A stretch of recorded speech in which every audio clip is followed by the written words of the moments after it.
ಕಲಿಯದ MS ಪುಂಡ ಜೈಲಿನಿಂದ ಹೊರಗೆ ಬರ್ತಾ ಇದ್ದಂತೆ ಪುಂಡಾಟ ಶುರು. ಬೆಳಗಾವಿ ಹಿಂಡಲಗ ಜೈಲಿನಿಂದ ಶುಭಂ ಶಳಕೆ ಬಿಡುಗಡೆ ಆಗಲಾಗಿದೆ. ಹಿಂಡಲಗ ಜೈಲು ಮುಂದೆ ನಿಂತೆ ನಾಡದ್ರೋಹಿ ಘೋಷಣೆ ಕೂಗಲಾಗಿದೆ. 48 ಗಂಟೆ ಜೈಲಿನಲ್ಲಿದ್ದಂತ ಎಂಇಎಸ್ನ ಮುಖಂಡ ಶುಭಂ ಶಳಕೆ.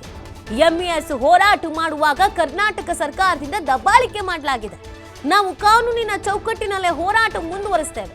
ಮರಾಠಿ ಭಾಷಿಕರ ಮೇಲೆ ಅನ್ಯಾಯ ಆಗ್ತಾ ಇದೆ. ಮರಾಠಿ ಭಾಷೆ ಸಂರಕ್ಷಣೆಗಾಗಿ ಹೋರಾಡಬೇಕಾಗಿದೆ. ಜೈ ಮಹಾರಾಷ್ಟ್ರ ಅಂತ ನಾಡದ್ರೋಹಿ ಶುಭಂ ಶಳಕೆ ಘೋಷಣೆ ಕೊಡಲಾಗಿದೆ. ಇದು ಯಾವ ಅರ್ಥದಲ್ಲಿ ಮಾತನಾಡ್ತಾರೆ ಅನ್ನೋದು ಈಗಲೂ ಅರ್ಥ ಆಗ್ತಾ ಇರೋದು. ನೀವು ಕರ್ನಾಟಕದಲ್ಲಿ ಬಂದ್ಬಿಟ್ಟು ಮಹಾರಾಷ್ಟ್ರ ಭಾಷೆ ಉಳಿಸ್ಬೇಕು, ಮರಾಠಿ ಭಾಷೆ ಉಳಿಸ್ಬೇಕು ಅಂತಂದ್ರೆ ಇದನ್ನ ಏನಂತ ಕರಿಬೇಕು? ನೀವು ಮರಾಠಿಯನ್ನ ಉಳಿಸ್ಕೊಳ್ಬೇಕು ಅಂತಂದ್ರೆ ನಿಮಗೆ ಅಂತ ಸೀಮಿತವಾಗಿರುವಂತ ಜಾಗಕ್ಕೆ ಹೋಗಿ ಉಳಿಸ್ಕೊಳ್ಳಿ, ಬೆಳೆಸ್ಕೊಳ್ಳಿ, ಏನು ಬೇಕಾದ್ರೂ ಮಾಡ್ಕೊಳ್ಳಿ. ಆದ್ರೆ ಇಲ್ಲಿ ಇಟ್ಕೊಂಡು ನಾಡದ್ರೋಹಿ ಕೆಲಸವನ್ನು ಯಾಕೆ ಮಾಡಬೇಕು ಅನ್ನೋದು ಪ್ರಶ್ನೆ. ಇದೇ ರೀತಿಯಾಗಿ ನಮ್ಮವ್ರು ಯಾರಾದ್ರೂ ಅಲ್ಲಿ ಹೋಗಿ ಮಾಡ್ಬಿಟ್ರೆ ಬಿಟ್ಬಿಡ್ತೀರಾ ನೀವು? ನಮ್ಮ ಪಾಡಿಗೆ ನಾವು ಇಲ್ಲಿ ಬಂದವ್ರನ್ನೆಲ್ಲ ಸ್ವಾಗತಿಸ್ಕೊಂಡು ಎಲ್ಲರನ್ನು ಪ್ರೀತಿ ವಿಶ್ವಾಸ ಗೌರವದಿಂದ ಕಾಣ್ಕೊಂಡು ಇಲ್ವಾ ಕರ್ನಾಟಕದಲ್ಲಿ ಕನ್ನಡಿಗರು? ಇದನ್ನ ಅತಿರೇಕದ ವರ್ತನೆ ಅಂತ ಹೇಳಿ ಏನಂತ ಹೇಳಬೇಕು? ಏನೋ ದೊಡ್ಡ ಸಾಧನೆ ಮಾಡಿ ಬಂದವರ ಥರ ಪೋಸ್ ಬೇರೆ, ಅದರಲ್ಲೂ ಜೈಲ್ ಮುಂದೆ ನಿಂತ್ಕೊಂಡು ಮತ್ತೆ ನಾಡದ್ರೋಹಿ ಹೇಳಿಕೆಯನ್ನು ಕೊಡೋದು ಬೇರೆ. ಇಂಥವ್ರನ್ನೆಲ್ಲ ಏನು ಮಾಡಬೇಕು ಅನ್ನೋದು प्रश्न. परत एकदा महाराष्ट्र एकीकरण समितीच्या चळवळीत काम करत असताना कर्नाटक सरकारच्या दडपशाहीला सामोरे जाऊन नुकतंच तुरुंगातून बाहेर पडलोय. फक्त मराठी भाषेचा सन्मान राखणाऱ्या एका पोरग्याचा सत्कार केला म्हणून त्या ठिकाणी मला अटक झाली होती. इतक्या तातडीनं कारवाई करायची काय गरज होती हा प्रश्न प्रशासनालाच विचारावा लागणार आहे. आम्ही या चळवळीत काम करत असताना अशा कारवाई होत राहतील याची मानसिक तयारी ठेवूनच एक अतिरेक समजूनच आम्ही काम करतोय आणि भविष्यातही करत राहू. आम्ही कधी कायद्याची चौकट ओलांडलेली नव्हती, ओलांडणार नाही, पण कायद्याची मर्यादा राखून मराठीसाठी आमच्या चळवळीसाठी सतत कार्यरत राहू. आतापर्यंत कुठल्याही परिणामाची चिंता न करता मी आजपर्यंत या चळवळीसाठी एक प्रामाणिक कार्यकर्ता म्हणून काम केलेलं आहे आणि भविष्यातही तशाच पद्धतीने करत राहू. मराठी भाषिकांनी या ठिकाणी आपण वेगवेगळ्या पद्धतीने अन्याय अत्याचार होत असताना आता कोणाची बाजू धरून राहावं. ಎಸ್ ನೋಡಿ, ಅಲ್ಲಿಗೆ ನಿಂತ್ಕೊಂಡು ಜೈಲಿಂದ ಬರ್ತಿದ್ದ ಹಾಗೇನೆ ಮತ್ತೆ ಪುಂಡಾಟ ಶುರು ಮಾಡಿರೋದು. ಸೊ ಇಂಥವ್ರನ್ನ ಮತ್ತೆ ಅಲ್ಲೇ ಒಳಗೆ ಹಾಕಬೇಕು. ಯಾಕಂದರೆ ಇವ್ರುಗಳಿಗೆ ಇಲ್ಲಿ ಮಾತಾಡಕ್ಕೆ ಬಿಡ್ತಾರೆ, ನಾವು ಏನು ಮಾತಾಡಿದ್ರು ನಡೆಯುತ್ತೆ, ಯಾರೂ ಏನು ಮಾಡಲ್ಲ ಅನ್ನುವಂಥದ್ದೇ ಈ ರೀತಿಯಾದ ಅತಿರೇಕದ ವರ್ತನೆಗೆ ಕಾರಣ ಆಗಿರೋದು. ನೋಡಿ, ಜೈಲಿಗೆ ಹೋಗಿ ಬಂದ್ರೂ ಕೂಡ ಬುದ್ಧಿ ಬರಲಿಲ್ಲ ಅಂತ ಅಂದರೆ ಒಂದು ಅರ್ಥನೇ ಆಗ್ದಿರೋ ಪ್ರಶ್ನೆ.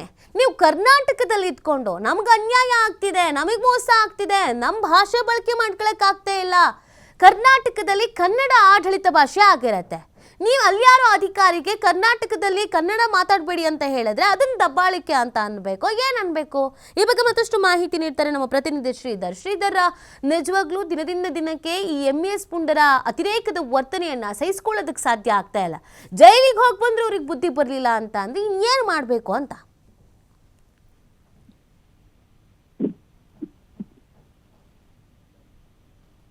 ಹಲೋ ನೀತಿ, ಖಂಡಿತವಾಗಿಯೂ ಏನು ಬೆಳಗಾವಿಯಲ್ಲಿ ನಾಡದ್ರೋಹಿ ಎಂಇಎಸ್ ನ ಪುಂಡಾಟ ಮುಂದುವರೆದಿದೆ ಅಂತ ಹೇಳ್ಬೋದು.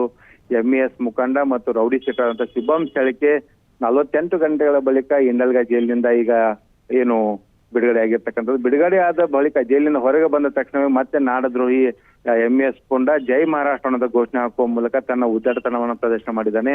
ಏನು ಪ್ರಮುಖವಾಗಿ ಪಿಡಿಒ ಮೇಲೆ ಏನು ಹಲ್ಲೆ ಮಾಡಿದಂತ ಆರೋಪಿ ಬಿಡುಗಡೆಯಾದ ಬಳಿಕ ಆತ ನಮಗೆ ಸನ್ಮಾನ ಮಾಡಿತ್ತು. ಸನ್ಮಾನ ಮಾಡಿದ ವಿಚಾರವಾಗಿ ನನ್ನನ್ನ ಜಿಲ್ಲಾಡಳಿತ ಪೊಲೀಸ್ ಇಲಾಖೆ ಅರೆಸ್ಟ್ ಮಾಡಿ ಈಗ ಜೈಲಿಗೆ ಕಳಿಸಿಕೊಟ್ಟಿದೆ. ಆದ್ರೆ ಈಗ ಏನು ಈ ರೀತಿಯ ಹೋರಾಟದಲ್ಲಿ ಈ ರೀತಿಯ ಕ್ರಮಗಳು ಹಾಗೆ ಆಗುತ್ತೆ, ಅದಕ್ಕೆ ನಾನು ಸಿದ್ಧನಾಗಿದ್ದೇನೆ ಅನ್ನುವಂತ ಮಾತನ್ನ ಏನು ನಾಡದ್ರೋಹಿ ಎಂಇಎಸ್ ಪುಂಡ ಹೇಳ್ತಾನೆ. ಅಷ್ಟೇ ಅಲ್ಲದೆ ಏನು ಮರಾಠಿ ಭಾಷಿಕರ ಮೇಲೆ ದಬ್ಬಾಳಿಕೆ ಆಗ್ತಾ ಇದೆ, ಮರಾಠಿ ಭಾಷೆಯ ಸಂರಕ್ಷಣೆಗಾಗಿ ಒಂದು ಹೋರಾಟ ಮಾಡ್ತಾ ಇದ್ದೇವೆ. ಇನ್ ಮುಂದಾದ್ರೂ ಮರಾಠಿ ಭಾಷಿಕರು ಒಂದು ಎಚ್ಚೆತ್ತುಕೊಳ್ಬೇಕು, ಯಾರ ಪರವಾಗಿ ನಾವು ನಿಲ್ಬೇಕು ಅನ್ನೋದನ್ನ ಅರಿತುಕೊಳ್ಬೇಕು ಅನ್ನೋಂತ ಒಂದು ಏನು ರಾಜಕೀಯ ಮಾತುಗಳನ್ನ ಆಡುವ ಮೂಲಕ, ಅಂದ್ರೆ ಕರ್ನಾಟಕ ಮಹಾರಾಷ್ಟ್ರ ಗಡಿಯಲ್ಲಿ ಮತ್ತೆ ಭಾಷಾ ಮತ್ತು ಗಡಿ ವಿವಾದವನ್ನ ಏನು ಒಂದು ವಿಷ ಬೀಜವನ್ನು ಬಿತ್ತುವಂತ ಕೆಲಸವನ್ನ ನಾಡದ್ರೋಹಿ ಒಂದು ಎಂಇಎಸ್ ಮುಖಂಡ ಮಾಡಿರ್ತಕ್ಕಂಥದ್ದು ನೀತಿ. ಜೈಲಿನಲ್ಲಿ ಅರೆಸ್ಟ್ ಆಗಿ 48 ಗಂಟೆಯಿಂದ ಹೊರಗೆ ಬಂದ ಬಳಿಕ ಮತ್ತೆ ಅದೇ ಧಾಟಿಯಲ್ಲಿ ತನ್ನ ವರ್ತನೆಯನ್ನ ಮುಂದುವರಿಸಿದ್ದಾನೆ. ಇಂಥ ಒಂದು ಎಂಇಎಸ್ ಪುಂಡನನ್ನ ಪೊಲೀಸ್ ಇಲಾಖೆ ಗುಂಡಾ ಕಾಯ್ದೆ ಅಡಿ ಅರೆಸ್ಟ್ ಮಾಡಬೇಕು, ಜೊತೆಗೆ ಗಡೀಪಾರ್ ಮಾಡುವಂತ ಕಠಿಣ ಕ್ರಮ ತೆಗೆದುಕೊಂಡಂತ ಸಂದರ್ಭದಲ್ಲಿ ಮಾತ್ರ ಈ ರೀತಿಯ MES ನ ಪುಂಡಾಟಿಕೆಗಳು ಇಲ್ಲಿ ನಿಲ್ಲುತ್ತೆ ಅಂತ ಹೇಳ್ಬೋದು. ಯಾಕಂದ್ರೆ ಇದೇ ಶುಭಂ ಶೆಳಕೆಗೆ ಮಹಾರಾಷ್ಟ್ರದ ಏನು ಶಿವಸೇನೆ, ಉದ್ಧವ್ ಠಾಕ್ರೆ ಬಣ್ಣದ ಶಿವಸೇನೆ ಏನಿದೆ ಈತನ ಒಂದು ಬೆನ್ನಿಗೆ ನಿಂತಿರ್ತಕ್ಕಂಥದ್ದು. ಶಿವಸೇನೆ ಕೊಡ್ತಿರ್ತಕ್ಕಂಥ ಕುಮ್ಮಕ್ಕಿನಿಂದ ಈತ ಒಂದು ಈ ರೀತಿ ಕೃತ್ಯಗಳು ಮಾಡ್ತಾ ಇದ್ದಾನೆ. ಬೆಳಗಾವಿ ನೆಲದಲ್ಲಿ ನಿಂತುಕೊಂಡು ನಾಡದ್ರೋಹಿ ಚಟುವಟಿಕೆಗಳು ಮಾಡ್ತಾನೆ. ಆ ಪ್ರಕರಣ ದಾಖಲಾಗುತ್ತೆ ಅನ್ನುವಂತ ಮುನ್ಸೂಚನೆ ಸಿಕ್ಕ ಬಳಿಕ ಈತ ಮಹಾರಾಷ್ಟ್ರದಲ್ಲಿ ಹೋಗಿ ತಲೆ ಮರ್ಚಿಕೊಳ್ಳುವುದು, ಆನಂತರ ಜಾಮೀನು ಸಿಕ್ಕ ಬಳಿಕ ಮತ್ತೆ ಬೆಳಗಾವಿ ನೆಲದಲ್ಲಿ ಬಂದು ಹೋರಾಟ ಮಾಡ್ತಿರ್ತಕ್ಕಂಥದ್ದು. ಇಂಥ ಒಂದು ಪುಂಡನ ವಿರುದ್ಧ, ಇಂಥ ಒಬ್ಬ ರೌಡಿ ಶೀಟರ್ ವಿರುದ್ಧ ಪೊಲೀಸರು ಇನ್ನಷ್ಟು ಬಿಗಿಯಾದ ಕ್ರಮಗಳನ್ನ ತೆಗೆದುಕೊಳ್ಬೇಕಾಗತ್ತೆ ನೀತಿ. ಓಕೆ, ಥ್ಯಾಂಕ್ ಯು ಶ್ರೀದತ್ತ, ತಮ್ಮೆಲ್ಲ ಡೀಟೇಲ್ಸ್ಗಾಗಿ.